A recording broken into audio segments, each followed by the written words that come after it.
اعوذ باللہ من الشیطان الرجیم بسم اللہ الرحمن الرحیم رب اشرح لی صدری ویسر لی امری واحلل عقدۃ من لسانی یفقہوا قولی ربی زدنی علما۔ بسم اللہ الرحمن الرحیم۔ 7واں پارہ شروع ہو رہا ہے اور سورہ المائدہ ہی چل رہی ہے۔ آج جس تاریخی واقعے کا بیان میں آپ کے سامنے کروں گی وہ بہت مشہور ہے، ہم اسکول میں وہ پڑھتے ہیں۔ یہ مکی زندگی میں جو ہجرت حبشہ ہوئی تھی اور وہاں پر حضور صلی اللہ علیہ وسلم کی طرف سے صحابہ تشریف لے گئے تھے، اور حبشہ کا جو بادشاہ تھا نجاشی، جس کو انگلش میں نیگس کے نام سے یاد کرتے ہیں۔ حبشہ کی سلطنت جو تھی وہ جزیرہ عرب کا ہی حصہ تھی، اور وہاں پر نصرانی رہتے تھے، نصارہ کی کافی بڑی حکومت تھی وہاں پر۔ اس واقعے کا ریفرنس، شان نزول تو اس کا مطلب یہ نہیں ہے کہ یہ اس واقعے کے وقت یہ آیات نازل ہوئی ہیں، لیکن ریفرنس جو ہے یہ اس واقعے کی طرف ہے جب نجاشی کو حضور صلی اللہ علیہ وسلم کی طرف سے اسلام کی دعوت گئی تھی، اور وہاں پر صحابہ نے سورہ مریم کی تلاوت کی تھی ان کے سامنے، اور وہ سورہ مریم سن کے ان کی آنکھیں بھر آئی تھیں، وہ رونا شروع ہو گئے، اور انہوں نے اس وقت شہادت دی تھی کہ میں یہ گواہی دیتا ہوں اور یہ شہادت دیتا ہوں کہ تمہارا پیغمبر جو ہے یہ سچا پیغمبر ہے۔ روایات سے ہمیں یہ معلوم ہے کہ نجاشی کو حضور صلی اللہ علیہ وسلم نے ہمیشہ ایک مسلمان کی طرح یاد کیا ہے، اور جب وہ اس کی وفات ہوئی تھی تو حضور صلی اللہ علیہ وسلم نے ایک غائبانہ نماز جنازہ پڑھی تھی۔ یہ روایات میں ہے، میں آپ کو یہ نہیں کہہ رہی کہ مجھے ثقہ روایت پتہ ہے یا مجھے صحیح حدیث پتہ ہے، لیکن روایات میں یہ ہے کہ نجاشی کی غائبانہ نماز جنازہ مدینہ میں پڑھی گئی تھی، تو اس واقعے کی طرف یہ ریفرنس ہے۔ اور اس سے پہلے والے سبق میں ہم پڑھ چکے ہیں کہ اللہ نے یہ کہا کہ اہل کتاب میں سے بھی جو ایمان لاتے ہیں اور نیک عمل کرتے ہیں اور آخرت کے دن پر یقین رکھتے ہیں تو ان کے اجر پھر اللہ کے پاس ہیں اور ان کو اچھے اجر ملنے والے ہیں۔ تو یہ یعنی کہ اہل کتاب کے اوپر وہ میں نے آپ کو پہلے بھی بتایا تھا نا کہ ہم وہ تکفیری ایٹیٹیوڈ جو ہے ہمارا کہ یہ کافر ہے، اس کی ہمیں اجازت نہیں ہے۔ کسی کے دل کا ایمان پر رکھنا اور دل کے ایمان کی جانچ کرنا یہ اللہ کا کام ہے، تو اللہ کا کام اپنے ہاتھ میں لینے کی کوشش کبھی نہ کریں، اور خاص طور پہ کلمہ گو مسلمانوں کے بارے میں یہ کہنا کہ یہ اسلام سے خارج ہے، یہ بہت سخت بات ہے، اور کسی مومن کو یہ بات کرنے کی اجازت نہیں ہے، یہاں تک کہ اس ملک کا حاکم یا اس ملک کی عدالت یہ کہہ دے، اس ملک کے حکام یہ کہہ دیں تو وہ ایک الگ بات ہے، لیکن کسی کو اکیلا پکڑ کے اس کے اوپر ایک تکفیری فتویٰ لگانا، جیسا بدقسمتی سے ہماری سوسائٹی میں عام ہے، یہ بہت ہی سخت ناپسندیدہ ہے۔ بسم اللہ الرحمن الرحیم۔ وَإِذَا، اور جب، سمعوا، وہ سنتے ہیں، سمع سننا، ما انزل الی الرسول، جو نازل کیا گیا رسول کی طرف، ترا، تو دیکھے، اعینہم، ان کی آنکھیں، تفیض، فا یا ضاد، فیض حاصل کرنا، جیسے ہم کہتے ہیں نا فیض حاصل کرنا، اس فاز جو ہے، فاز اس کی روٹ ہے، اور اس کا لغوی مطلب ہے پھوٹ پڑنا، کوئی چشمہ جیسے پھوٹ پڑنا، یا آنکھیں پھوٹ پڑنا، یا ایک جگہ پر کوئی چیز جمع ہو اور وہ ایک دم سے اتنی بھر جائے کہ وہ وہاں سے پھوٹ پڑے، تو اس کو فاز کہتے ہیں، یا جیسے ہم اردو میں فیض کہتے ہیں۔ ترا اعینہم، تو دیکھے کہ ان کی آنکھیں، تفیض، بہہ پڑتی ہیں، من الدمع، آنسوؤں سے، یعنی وہ آنسو ان کی آنکھوں سے ابل پڑتے ہیں، مما، اس کی وجہ سے، عرفو، جو انہوں نے پہچان لیا، من الحق، حق بات کو، یقولون، وہ کہتے ہیں، ربنا، اے ہمارے رب، آمنا، ہم ایمان لائے، فاکتبنا، پس ہمیں لکھ لے، مع الشاہدین، گواہوں میں۔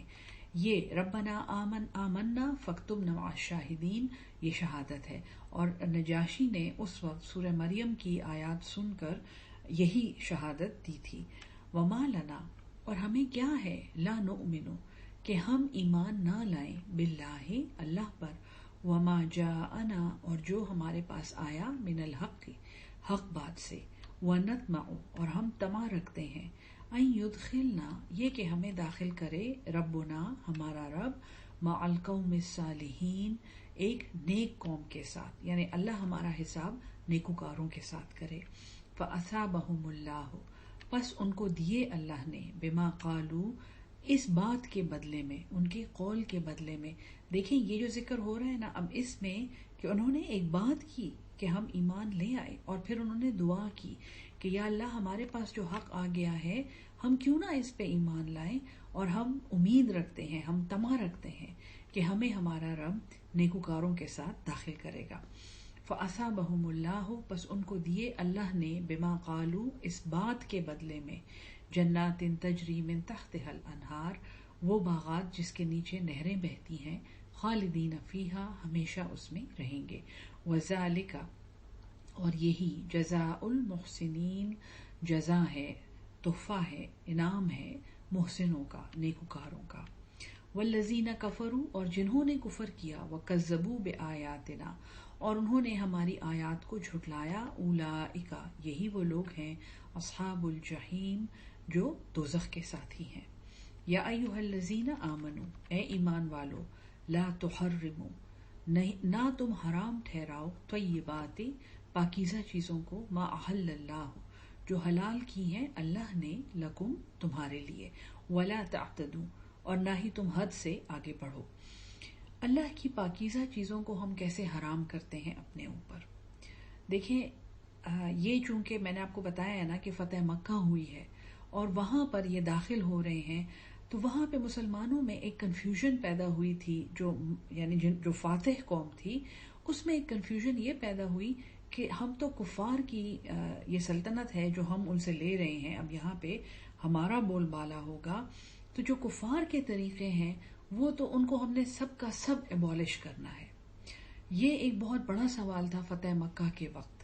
اور جیسے کہ ہمیں پتہ ہے روایات سے کہ حضور صلی اللہ علیہ وسلم نے کعبہ میں جتنے بت تھے وہ سارے توڑے، اور یہ کہا کہ جتنے سود ہیں یہ سب معاف ہیں، اور جتنے خون ہیں یہ سب معاف ہیں. یعنی باقاعدہ زمانہ جاہلیت کا اور جو مشرکوں کا اور مسلمانوں کے آپس میں معاملے تھے ان سب کو اس وقت حل کیا گیا ہے، ان سب کا اس وقت تسلی بخش جواب دیا گیا ہے، تاکہ یہ سلطنت جو ہے یہ ایک کلیئر مائنڈ کے ساتھ اور ایک کلین سلیٹ کے ساتھ وہاں قائم ہو سکے.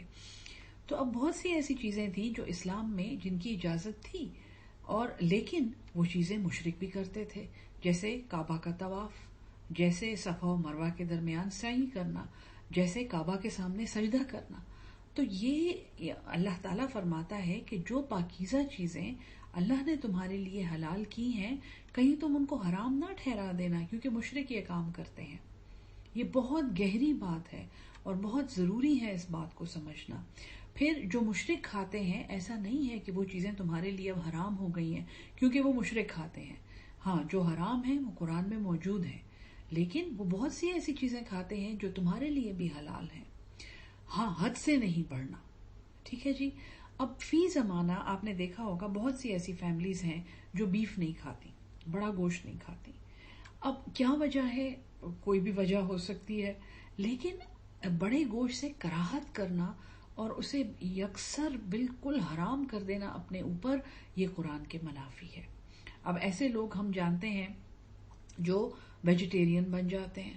اچھا ویجیٹیرین آپ خود بن جائیں کوئی بات نہیں، لیکن اپنا ویجیٹیرین پن جو ہے، اپنا جو ویجیٹیرینزم ہے، یہ باقی لوگوں کو نہ بیچیں کہ آپ ان کے سامنے بیٹھ کے گوشت کے اور جانوروں کے اوپر ہونے والے ظلم کے نقصانات گنواتے ہیں اور باقاعدہ کوشش کرتے ہیں کہ لوگ حلال گوشت سے اور حلال چیزیں، حلال خوراک سے رک جائیں. یہ قرآن کے منافی ہے.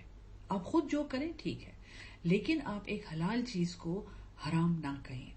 ان اللہ بے شک اللہ لا يحب المعتدین وہ پسند نہیں کرتا حد سے بڑھنے والوں کو.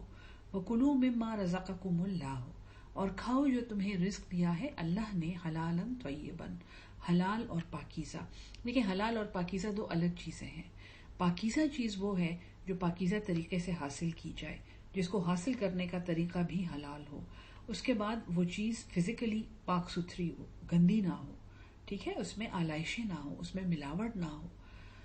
حلالن طیبن واتقوا اللہ، اور اللہ سے ڈرو، الذی وہ جو، انتم بہ مؤمنون جس پہ تم ایمان لاتے ہو، لا یؤاخذکم اللہ، یہ آگے جو آیت آ رہی ہے یہ اس صورت کا ایک اور امتیاز ہے کہ اس میں جھوٹی قسم کا کفارہ بتایا گیا ہے.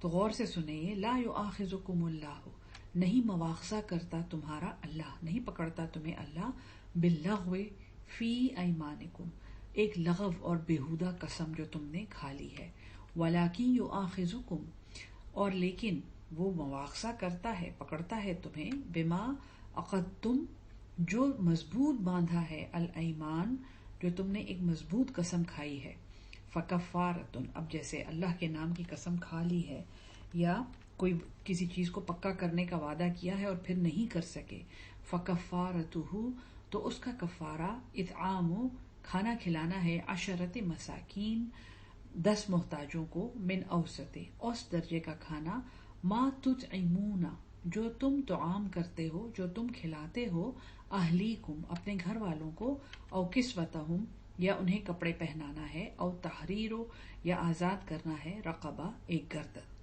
یہ قسم کا کفارہ ہے. ایک قسم یا جیسے منت مانی ہے اور پوری نہیں کی، یا نظر مانی ہے اور پوری نہیں کی، قسم کھائی تھی کہ میں یہ کام کروں گا لیکن پھر نہیں کیا، یہ اس کا کفارہ ہے.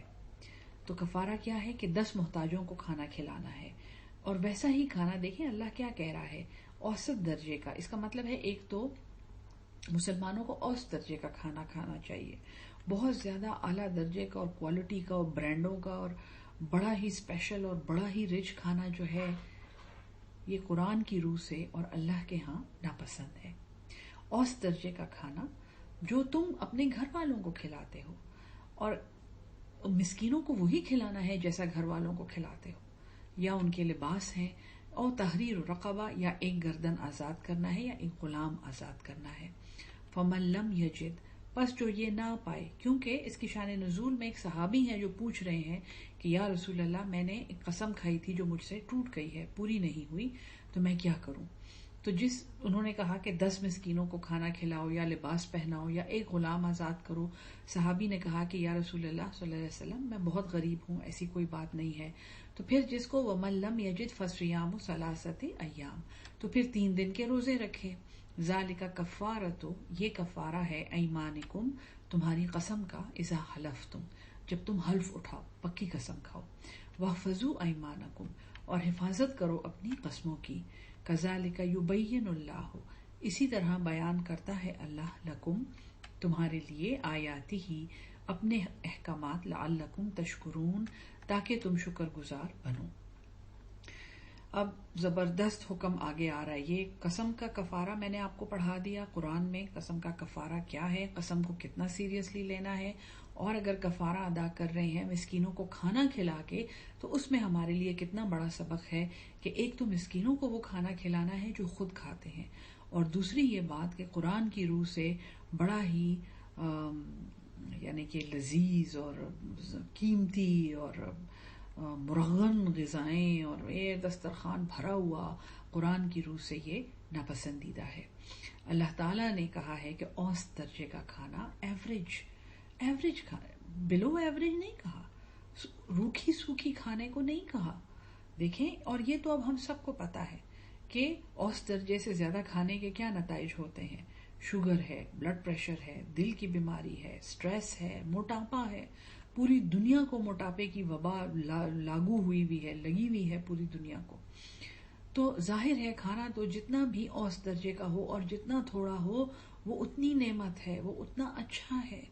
اب تو انٹرمیٹنٹ فاسٹنگ شروع ہو گئی ہے، لوگ دن میں 16 سے 18 گھنٹے بھوکے رہتے ہیں، اور وہ ریسرچ کے مطابق اس عمل سے سٹیم سیلز پیدا ہوتے ہیں، اور انسان کی عمر بڑھتی ہے، اور جگر کا فنکشن ٹھیک ہوتا ہے، اور دماغ کا، اور آنکھوں کا، اور سکن اچھی ہوتی ہے. واللہ عالم ہر چیز، اب تو بہت کچھ یہ کھانے کے اوپر جو ریسرچیں ہو رہی ہیں. تو ایک قسم کے کفارے سے ہمیں بہت سی باتیں پتہ چلی ہیں. اب آگے جو حکم آ رہا ہے یہ بھی اس صورت کا ایک امتیاز ہے. یہ وہ فائنل حکم ہے جو نشے کی حرمت میں اور جوئے اور پانسے کی حرمت میں نازل ہوا ہے. اس سے پہلے وارننگ یعنی سورہ البقرہ میں تھا کہ یہ اچھی چیزیں نہیں ہیں. ہاں اس میں کچھ فائدے ہیں لیکن یہ اچھی چیزیں نہیں ہیں، بری چیزیں ہیں. پھر سورہ نساء میں آ گئی آیت کے وَلَا تَقْرَبُوا الصَّلَاةَ وَأَنْتُمْ سُكَارَىٰ. ہاں تم نے نماز کے قریب نہیں جانا جب تم سکرا یا سکرات، جب تم نشے میں ہو. یہ شراب کی حرمت نہیں ہے، یاد رکھیں یہ نشے کی حرمت ہے. بہت زیادہ لوگ اس میں کنفیوز ہوتے ہیں، حتیٰ کہ انگریز ہم سے پوچھتے ہیں، جو جینوئنلی پوچھ رہے ہوتے ہیں، وہ یہ کہتے ہیں کہ الکوہول از حرام. نہیں، ان کو یہ سمجھائیں it is not only alcohol, it is mind altering drugs. جو چیز انسان کی سوچ کو خراب کرے. خمر جو ہے، خا میم را، خمر کس چیز کو کہتے ہیں؟ اردو کا ایک لفظ آپ نے سنا ہوگا خمار، ٹھیک ہے نا جی. خمار نشے کو کہتے ہیں. خمر جو ہے عربی میں بڑا انٹرسٹنگ لفظ ہے، یہ دوپٹے کو کہتے ہیں. ٹھیک ہے، بخمرہن، یہ حکم آیا ہے پردے میں کہ وہ عورتیں اپنے سینوں پر اپنی اوڑھنیاں، اپنے دوپٹے سینوں پر پھیلا لیں. تو خمر جو ہے یہ ایک چادر یا دوپٹے کو کہتے ہیں جو سینے کو کور کرتا ہے. تو خمار جو ہے یہ وہ چیز ہے جو انسان کی عقل کو ڈھانپ لیتا ہے. جیسے ایک دوپٹہ ہم کسی چیز پہ ڈال کے اسے چھپا دیتے ہیں. خمار اسلام میں نشہ حرام ہے، صرف شراب یا الکوہل نہیں حرام. جو بھی نشے کی چیز ہے، چاہے وہ چرس ہے، چاہے وہ ہیروئن ہے، چاہے وہ ایسی دوائیاں ہیں جو انسان کی سوچ کو بدلتی ہیں، ہر ایسی چیز انسان کے لیے ہمارے دین میں حرام ہے. تو حکم آتا ہے آیت نمبر 90 سورہ المائدہ، یاد رکھیں بہت امپورٹنٹ حکم ہے یہ. یا ایھا الذین آمنو. اور دیکھیں شراب کی حرمت کتنی لیٹ آ رہی ہے، یہ فتح مکہ کے قریب کہیں مکمل. حالانکہ اچھا ایک اور امپورٹنٹ بات، شراب کی حرمت جو ہے یہ والا حکم یہ مدینہ میں نازل ہوا تھا، کیونکہ ہمیں روایات سے پتہ ہے کہ جب یہ حکم آیا تھا تو صحابہ نے بہت کثیر مقدار میں شراب جو ہے وہ برتن توڑ کے گلیوں میں بہا دی تھی. اور کتنے دنوں تک مدینہ کی ہوا میں نبیس، جو شراب وہ انگور کی پیتے تھے، اس کی مہک تھی. کتنے عرصے تک اس میں وہ الکوہل کی وہ اسمیل تھی، وہاں پر وہ فریگرنس یا وہ جو بھی ان کو محسوس ہوتی رہی ہوا میں، کیونکہ بہت کثیر مقدار میں بہائی گئی تھی شراب. تو یہ مدنی آیت ہے. سورت پوری مدنی ہے، لیکن میں نے آپ کو بتایا مکی کہ یہ فتح مکہ کے موقع پہ اس کی زیادہ تر آیات نازل ہوئی ہیں. یہ جو آیت ہے یہ مدنی ہے. یا ایھا الذین آمنو، اے ایمان والو، انما میں نے آپ کو پڑھایا ہے کہ یہ ایک ایکسیپشن کا کلمہ ہے کہ اس کے سوا نہیں ہے، بس یہی بات ہے. انما الخمر، اس کے سوا نہیں ہے کہ نشہ. والمیسر، دوسرا لفظ آ رہا ہے میسر. میسر کیا چیز ہے؟ یہ بھی اکثر لوگ دیکھیں، آپ ترجموں میں ابھی اگر دیکھ رہے ہیں نا تو وہاں جوا لکھا ہوگا. میسر جو ہے اس کا روٹ ہے یا سین را، یسرا. یسر کا مطلب ہے آسانی. انما العسر یسرا، ہم پڑھتے ہیں نا، سختی کے ساتھ آسانی ہے، کشادگی ہے. میسر وہ پیسہ ہے جو بغیر محنت کے ہاتھ آ جائے، جس میں سب سے کامن اگزامپل ہے جوا. بالکل جوا ہے، ٹھیک ہے نا. جا کے بیٹھیں، ایک بازی کھیلیں اور پیسے لے کے اٹھ جائیں. میسر ہے، نہ کوئی محنت کی، نہ کوئی مزدوری کی، نہ کوئی دماغ خرچ ہوا اور پیسہ جیت کے اٹھ گئے وہاں سے. اس طرح لاٹری بھی میسر ہے. اسی طرح پرائز بانڈز بھی میسر ہیں. 10 روپے کا بانڈ خریدا، 1000 روپے کا انعام نکل آیا، یہ میسر ہے. ٹھیک ہے، 100 روپے کا ٹکٹ خریدا، وہاں پہ جا کے تمبولا کھیلا، 1000 روپے جیت کے اٹھ گئے وہاں سے. یہ سب میسر ہے اور یہ سب حرام ہے. انما الخمر، اس کے سوا نہیں ہے کہ نشہ. والمیسر والانصاب، نسب ہوا ایک چیز جو نسب ہوتی ہے تو یہ بت ہیں. ٹھیک ہے، شرع کی زبان میں یہ تصاویر بھی ہیں، انسانوں کی تصویریں. اور میں آپ کو پڑھانے کے اس سے بتا رہی ہوں، میں بحث کے یا اپنی طرف سے کوئی فتویٰ دینے کی کوشش نہیں کر رہی. میں آپ کو اپنے مشہور مفسرین کی انٹرپریٹیشن بتا رہی ہوں کہ چونکہ بت بھی ایک سٹل تصویر ہے تو جاندار تصویریں جو ہیں ان کو بھی اس حکم میں شامل سمجھا جاتا ہے.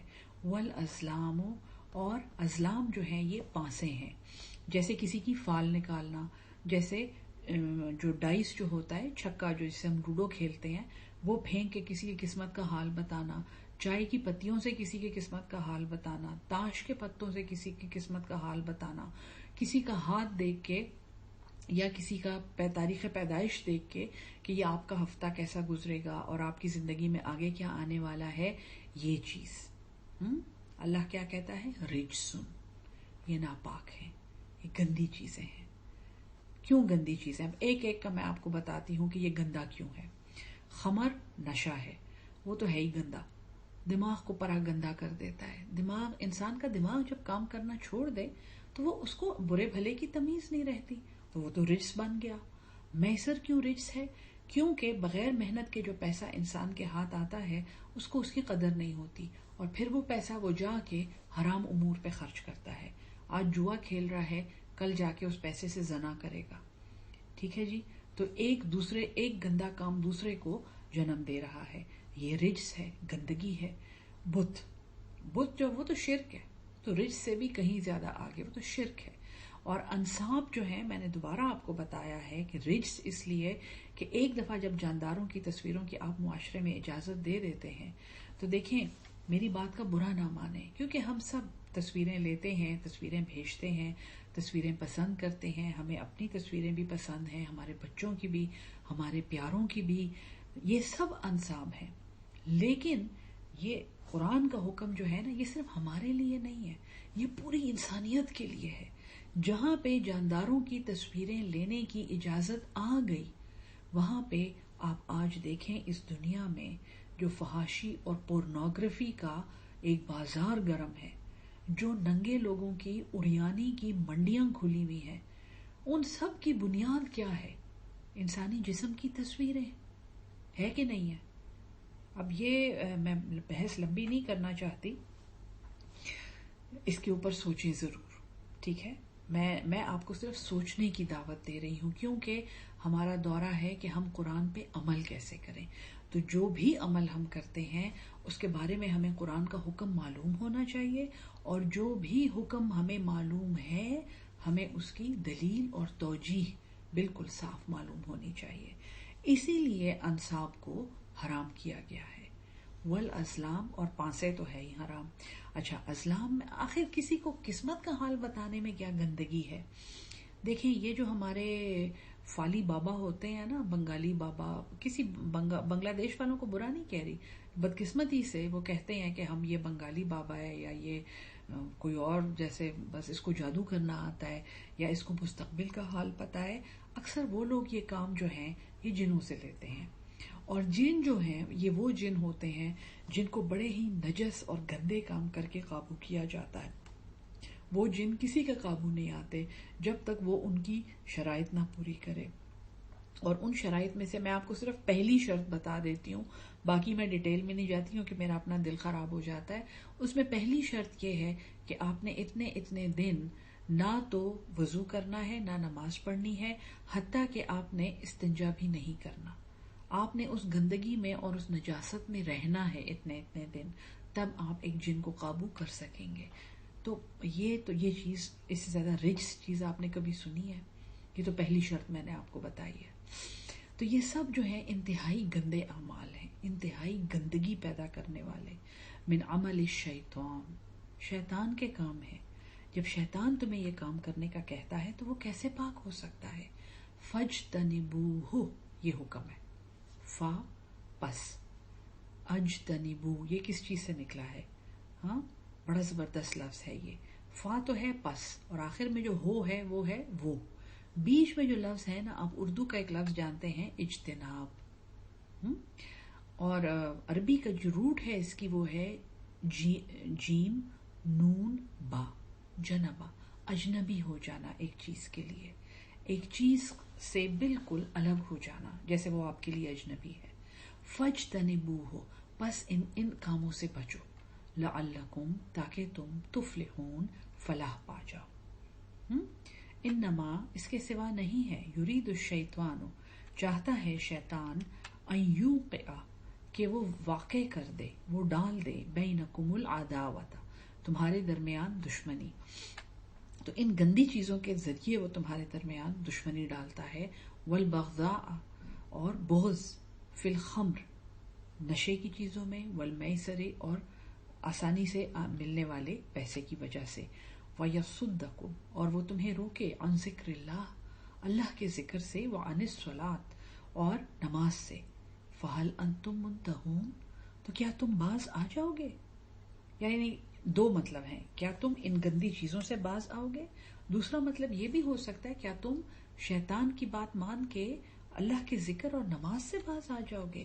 وَأَطِیعُوا اللَّهَ وَأَطِیعُوا الرَّسُولَ اور اللہ کی اطاعت کرو اور رسول کی، وَاحْذَرُوا اور بچتے رہو، فَإِن تَوَلَّیْتُمْ پس اگر تم پھر جاؤ گے، فَاعْلَمُوا تو جان لو، انما اس صرف، علی رسولنا ہمارے رسول کے ذمہ، البلاغ المبین صرف ایک کھلا پہنچا دینا ہے، واضح بیان پہنچا دینا ہے، لیس علی الذین آمنوا نہیں ہے ایمان والوں پر، وعملوا الصالحات اور جنہوں نے نیک عمل کیے، جناحن کوئی بھی گناہ، فیما اس میں جو طعموا وہ کھا چکے ہیں، یہ ایک عام عمومی معافی کا اعلان ہے، اذا متقوا جب انہوں نے پرہیز کیا، وآمنوا اور وہ ایمان لائے، وعملوا الصالحات اور انہوں نے نیک عمل کیے، ثم اتقوا پھر وہ انہوں نے تقوی اختیار کیا، وآمنوا اور ایمان لائے، ثم اتقوا اور پھر وہ انہوں نے تقوی اختیار کیا، واحسنوا اور انہوں نے احسان کیا، واللہ اور اللہ یحب المحسنین دوست رکھتا ہے احسان کرنے والوں کو۔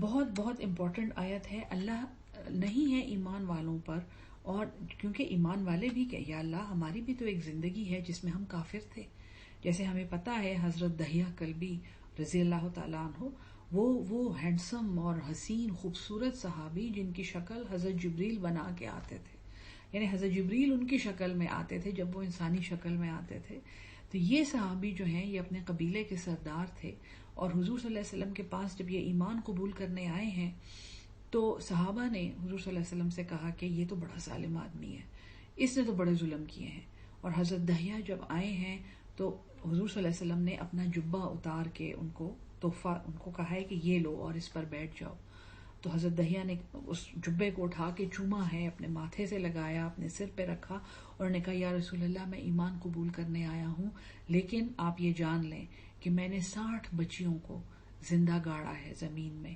کیونکہ میں نہیں برداشت کر سکتا تھا کہ میرا کوئی داماد ہو، اور میں نے 70 قتل کیے ہیں، 70 خون میں نے کیے ہیں۔ حضور صلی اللہ علیہ وسلم نے اس وقت، یعنی ایک حدیث قدسی ہے کہ اللہ تمہیں یہ سب معاف کر دے گا ایک لا الہ الا اللہ محمد الرسول اللہ کے بدلے میں۔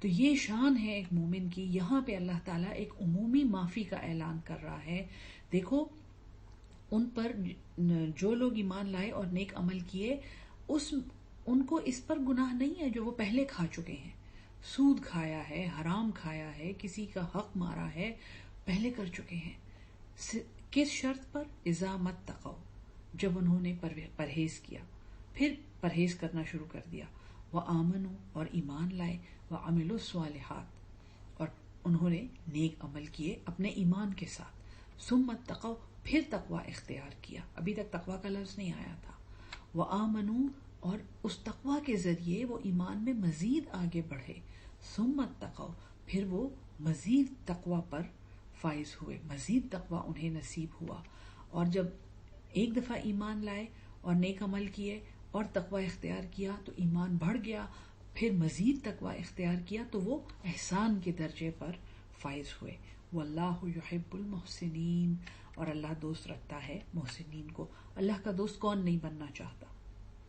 یا ایھا الذین آمنوا اے ایمان والو، لیبلونکم اللہ البتہ ضرور تمہیں اللہ آزمائے گا، بشیء کسی چیز سے، من الصید یہ سورت چونکہ اینڈ کی طرف بڑھ رہی ہے نا تو واپس اپنے شروع والے سبجیکٹ میں گئی ہے۔ قرآن کی بہت سی صورتیں سرکولر یا سائیکلک سٹرکچر رکھتی ہیں جہاں پہ اینڈ میں اس چیز کا ذکر دوبارہ ہوتا ہے جو شروع میں ہوا تھا، جیسے سورہ نساء میں کلالہ کا مسئلہ اینڈ میں دوبارہ آیا ہے، چونکہ وہ شروع میں آیا تھا اور اینڈ میں دوبارہ وہی مسئلہ آیا ہے۔ تو یہ ہے کہ اللہ تمہیں آزمائے گا شکار میں، سورت بھی شکار سے شروع ہوئی تھی اگر آپ کو یاد ہو، تنالہ اس تک پہنچتے ہیں، ایدیکم تمہارے ہاتھ، ورماحکم اور تمہارے نیزے، لیعلم اللہ تاکہ اللہ معلوم کرے من یخافہ بالغیب، کون اسے ڈرتا ہے بن دیکھے۔ احرام کی حالت میں شکار کی ممانعت تھی سورت کے شروع میں، یہاں پہ وہی سبجیکٹ بتایا جا رہا ہے کہ اللہ دیکھے، کیونکہ تم اکیلے ہوتے ہو احرام کی حالت میں۔ اگر تم اکیلے ہو اور تمہیں سامنے کوئی شکار آ جائے تو کتنا تقوی ہے تمہارا کہ تم یہ سوچو کہ اللہ تو دیکھ رہا ہے اور میرا احرام ٹوٹ جائے گا اگر میں نے یہ کام کیا۔ فمن اعتدی بعد ذلک، پس جس نے زیادتی کی اس کے بعد، فلہ عذاب علیم، تو اس کے لیے ایک دردناک عذاب ہے۔ یا ایھا الذین آمنوا، اے ایمان والو، لا تقتلوا الصید، نہ تم قتل کرو شکار کو، وانتم حرم، جبکہ تم حالت احرام میں ہو، وہی سبجیکٹ آ گیا۔ ومن قتلہ منکم، اور جو اس شکار کو مارے گا تم میں سے، متعمدن، جان بوجھ کر، فجزاء، تو بدلہ، مثل ما قتل، اس کے برابر ہے جو اس نے مارا ہے، من النعم، مویشی میں سے۔ جیسے کوئی بڑا چوپایا مارا ہے حالت احرام میں تو پھر اس کا کفارہ بھی ایک اور مویشی کو ذبح کر کے دینا ہے۔ یحکم بہ، فیصلہ کریں اس کا، ذوا عدل منکم، دو معتبر لوگ، دو عادل لوگ تم میں سے، ہدین، ایک نیاز، بالغ الکعبۃ، جو پہنچائے گا وہ کعبے کو، او کفارۃ، یا کفارہ اس کا، طعام مسکین، غریبوں کو، ایک غریب کو کھانا کھلانا ہے، او عدلو، یا برابر ہے، ذالک، اس چیز کے، سیامن، روزے۔ اب جتنے روزے رکھنا ہے اس کے تعداد نہیں بتائی گئی، شرع میں ہے کہ 3 روزے رکھے۔ لیذوق، تاکہ وہ چکھے، وبال امرہ، اپنے کام کی سزا، وبال اپنے اس کام کا۔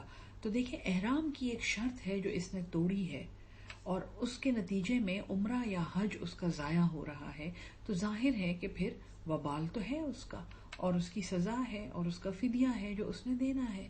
عفا اللہ، اللہ نے معاف کیا ہے، عما سلف، جو پہلے ہو چکا ہے۔ اب جب کہ کفارہ بیان ہو گیا ہے تو پھر اس کو فالو کرنا ہے۔ ومن عاد، اور جس نے دوبارہ کیا، فینتقم اللہ منہ، تو اللہ بدلہ لے گا پھر اس سے۔ واللہ، اور اللہ، عزیز ذو انتقام، زبردست ہے اور بدلہ لینے والا ہے۔ احل لکم صید البحر، حلال ہے تمہارے لیے دریا کا شکار، وطعامہ، اور اس کا کھانا، متاعا لکم، ایک فائدہ ہے تمہارے لیے، وللسیارۃ، اور مسافروں کے لیے، وحرم علیکم، اور حرام کیا گیا ہے تم پر، صید البر، جنگل کا شکار، ما دمتم حرما، جب تک تم حالت احرام میں ہو۔ تو سمندر کی چیزوں میں بھی یاد رکھیں کہ جیسے مچھلی ہے یا پرونز ہیں جس کو ٹڈی کہتے ہیں، وہ یہ حلال ہیں۔ جو گوشت کھانے والی مچھلیاں ہیں جیسے شارک ہے یہ، یا ویل ہے، یہ حرام ہے، یہ پھر بھی حرام ہے، ٹھیک ہے جی۔ واتقوا اللہ، اور تقوی اختیار کرو، ڈرو اللہ سے، الذی الیہ تحشرون، وہ ذات جس کی طرف تم واپس جمع کیے جاؤ گے۔ جعل اللہ الکعبۃ، بنایا ہے اللہ نے کعبے کو، البیت الحرام، ایک احترام والا گھر، قیاما للناس، قیام کی جگہ لوگوں کے لیے، والشہر الحرام، اور حرمت والے مہینے، والہدی، اور قربانی، والقلائد، اور پٹے پڑے ہوئے جانور، یہ ساری چیزیں باعث احترام ہیں۔ سورت کے شروع میں یہ گزر چکی ہیں، اور یہ رسومات میں آپ کو بتا چکی ہوں کہ یہ عہد جاہلیہ سے چل رہی تھیں۔ ان رسومات کو پامال کرنے کی مسلمانوں کو اجازت نہیں دی گئی، کیونکہ کلچرل شوق جو ہے وہ ایک سلطنت کو ڈی سٹیبلائز کر سکتا ہے۔ کلچرل شوق عوام کو نہیں دینا، عوام کو یہ کہنا ہے کہ آپ جو کر رہے تھے ٹھیک کر رہے تھے، ہاں پہلے آپ بت کے لیے کرتے تھے، اب آپ مسلمان ہو گئے ہیں، وہی چیز اصل میں اللہ کے لیے کی جانی ہے۔ ذالک لتعلموا، یہ اس لیے کہ تم جان لو، ان اللہ، یہ کہ اللہ، یعلم، وہ جانتا ہے، ما فی السماوات وما فی الارض، جو کچھ آسمانوں میں ہے اور جو زمین میں، وان اللہ، اور یہ کہ اللہ، بکل شیء علیم، ہر چیز کا جاننے والا ہے۔ اعلموا، اچھی طرح جان لو، ان اللہ، یہ کہ اللہ، شدید العقاب، سخت تعقب کرنے والا ہے، چھوڑنے والا نہیں ہے، وان اللہ، اور یہ کہ اللہ، غفور الرحیم، بخشنے والا، بار بار رحم کرنے والا ہے۔ ما علی الرسول، نہیں ہے رسول پر، الا البلاغ، چوتھی دفعہ یہ حکم اس صورت میں آیا ہے، کیونکہ اس صورت کے ساتھ آپ سمجھیں یعنی کہ ترتیب نزول میں اس صورت کے بعد مزید وحی نہیں تھی، تو بار بار اللہ تعالیٰ نے یہ جتایا ہے کہ ہمارا رسول، ہمارا بھیجا ہوا جو بھی قرآن کو ٹرانسمٹ کر رہا ہے اس کے ذمے صرف پہنچا دینا ہے. ٹھیک ہے. واللہ یعلم، اور اللہ جانتا ہے، ما تبدون، جو تم ظاہر کرتے ہو، وما تکتمون، اور جو کچھ تم چھپاتے ہو. جو قرآن پڑھا رہے ہیں ان کے لیے بھی اس میں بہت بڑا سبق ہے. جس رسول مقبول صلی اللہ علیہ وسلم پر قرآن نازل ہو رہا تھا، جس پر وحی آ رہی تھی، جس نے جبریل کو اپنی آنکھوں سے دیکھا ہوا تھا، اس کے لیے اللہ کہہ رہا ہے کہ اس کے ذمے صرف پہنچا دینا ہے. اس نے یہ کسی کے دل میں ایمان نہیں ڈال سکتا. ہاں، اس کے ذمے پہنچا دینا ہے. یہ وہ ذات ہے جس کو دیکھ کر لوگ ایمان لاتے تھے. تو پھر ہم اور آپ جو قرآن کے پڑھانے والے ہیں اور قرآن کو سیکھنے والے ہیں، ہمیں کبھی بھی کسی کو جج نہیں کرنا چاہیے. یہ ایک بزرگ کا قول ہے کہ جس کو قرآن کے آئینے میں اپنے علاوہ کچھ نظر آ گیا تو پھر اس کا قرآن پڑھنے کا کوئی فائدہ نہیں ہے. یہ قرآن صرف ہم سے بات کر رہا ہے، یہ قرآن صرف ہمیں سمجھا رہا ہے، یہ ہمارے لیے ہے. اس کے آئینے میں ہم نے اپنے دل کو دیکھنا ہے، اپنے کردار کی کثافت کو اور گندگی کو دور کرنا ہے. کسی کو نہ جج کریں، کسی کے اوپر فتویٰ نہ دیں، کسی کے بارے میں نہ سوچیں، صرف اپنی فکر کریں. ٹھیک ہے جی. قل، فرما دیجئے، لا یستوی الخبیث، نہیں برابر ناپاک، والطیب، اور پاک. صاف فرق ہے، یہ ناپاک ہے اور وہ پاک ہے. ولو اعجبک، چاہے تمہیں بہت اچھا لگے، بہت ہی تمہیں بھائے، کثرت ہو، ایک کثرت، الخبیث، گندگی کی. گندگی کی کثرت کسی کو کیسے بھا سکتی ہے؟ یہ سوال بہت زیادہ میں نے سوچا ہے. اور انسان کا نفس جو ہے وہ اس کو گندگی بڑا خوبصورت کر کے دکھاتا ہے. اس چیز کو زین للناس سے لوگوں کے لیے خوبصورت کر دی گئی ہیں، آراستہ کر دی گئی ہیں. ٹھیک ہے. یہ چیزیں، ان کی شہوات، ان کی خواہشات، ان کے لیے خزانے، مال، حسن، دنیاوی رنگا رنگی کس قدر ہمیں خوبصورت لگتی ہے. کتنے آرام سے ہم جب اسکرین پہ ایک فلم دیکھ رہے ہوتے ہیں اور ان فلموں میں ہم ایسے مناظر دیکھتے ہیں جو اگر ہمیں کوئی ویسی باتوں میں بتائے کہ انہوں نے ایسا کام کیا، اس مرد اور عورت نے ایسا کام کیا، تو ہم کہیں گے استغفر اللہ، یہ تو زنا ہے. لیکن ایک ہالی ووڈ کی یا بالی ووڈ کی کوئی فلم دیکھتے ہوئے ہم ہرگز یہ نہیں سوچتے. ہم ہیرو ہیروئن کے حسن کے حصار میں ایسے پھنسے ہوئے ہوتے ہیں کہ وہ گندگی اور وہ خباثت ہمیں انتہائی خوبصورت نظر آتی ہے، بہت بڑا آرٹ نظر آتا ہے ہمیں. وہ ہم اس کی باقاعدہ تعریفیں کرتے ہیں. تو یہ وہ ناپاکی کی کثرت ہے. جب ہمارا نفس ہم پہ غالب ہوتا ہے تو ہمیں وہ چیزیں خوبصورت نظر آتی ہیں. فاتقوا اللہ، بس اللہ سے ڈرو، اللہ کا تقوی اختیار کرو. یا اولی الالباب، اے عقل والو.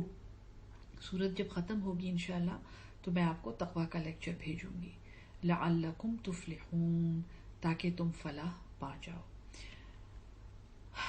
سورت انشاءاللہ میرے خیال میں اگلے درس میں ختم ہو جائے گی. یہ 100 نمبر آیت ہم نے آج یہاں تک پڑھا ہے، اور اس کے بعد میں آپ کو تقوی کا ایک سیشن بھیجوں گی جو آپ نے الگ سے سننا ہے. آپ کو محسوس ہوا ہوگا کہ جو دروس ہیں، جو ہمارا سبق ہے، اس کا دورانیہ زیادہ ہو گیا. میں نے 10 منٹ بڑھایا ہے، پہلے آدھا گھنٹہ ہوتا تھا، اب یہ 40 منٹ ہے. تو کچھ میں نے اس کا دورانیہ بڑھایا ہے کیونکہ ہم کوشش، ہماری دعا ہے اور ہماری محنت اللہ قبول کر لے. ہم چاہتے ہیں کہ ہم رمضان میں خیر سے قرآن مجید کی تکمیل کریں. تو میں نے کوالٹی پہ کمپرومائز نہیں کیا. میں سمجھا ابھی بھی اتنا ہی رہی ہوں جتنا میں آپ کو پہلے سمجھا رہی تھی. لیکن ایک تو اللہ کے فضل سے ہم تقریباً سارے میجر الفاظ قرآن کے پڑھ چکے ہیں، روٹس ہم پڑھ چکے ہیں. اگر مشکل روٹس ہوتی ہیں تو میں وہاں رک کے آپ کو سمجھا دیتی ہوں، اور پھر قرآن پہ ہم عمل کیسے کریں وہ پوائنٹس جو ہیں وہ میں آپ کو ساتھ ساتھ بتا رہی ہوں. میں اس پہ کوئی کمپرومائز نہیں کر رہی، لیکن دورانیہ بڑھ گیا ہے اور یہ دورانیہ آہستہ آہستہ اس سے بھی بڑھے گا. میرا مشورہ آپ کو یہ ہے، جیسے شروع میں نے کہا تھا کہ قرآن کے لیے ایک ٹائم مختص کریں، کاپی پینسل لے کے بیٹھا کریں، نوٹس بنایا کریں، قرآن سامنے رکھیں اور قرآن کو دیکھ کر یہ سنیں آپ. انشاءاللہ اللہ ہم سب کو قرآن کو سیکھ کر اس پر عمل کرنے والا اور اس پہ عمل کر کے اس کو آگے پہنچانے والا بنا دے. آمین ثم آمین.